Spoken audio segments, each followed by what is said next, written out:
Welcome to the Micromolar Podcast, the health and wellness series in collaboration with the Maragin Health Foundation. Today, we're diving into one of the most confusing topics in nutrition: protein. It feels like every other week, there's a new headline. Are we eating way too much or not nearly enough? It's a huge debate, and both sides have compelling evidence. Let's start with the low-protein argument.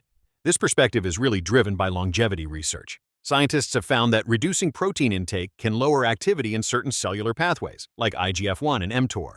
Right, the growth pathways. Exactly. While these are essential for growth early in life, the theory is that keeping them constantly active later in life might accelerate aging and even increase cancer risk. In animal studies, protein restriction often leads to a longer lifespan. Okay, but then you have the other side of the coin, which is what clinicians see every day, especially with older adults. A totally different problem. They're worried about sarcopenia, which is the gradual loss of muscle mass and strength as we age.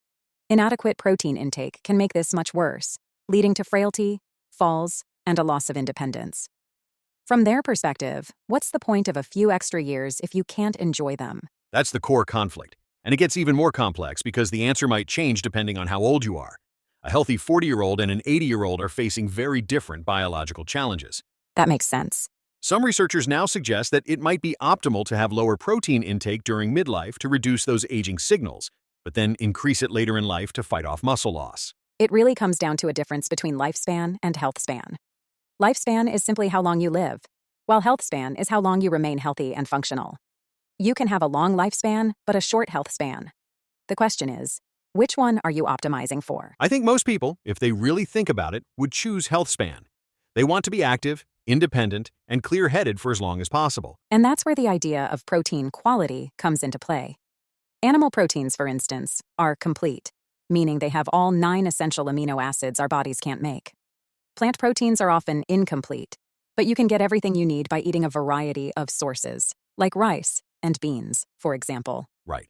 It's not just about how much, but where it comes from.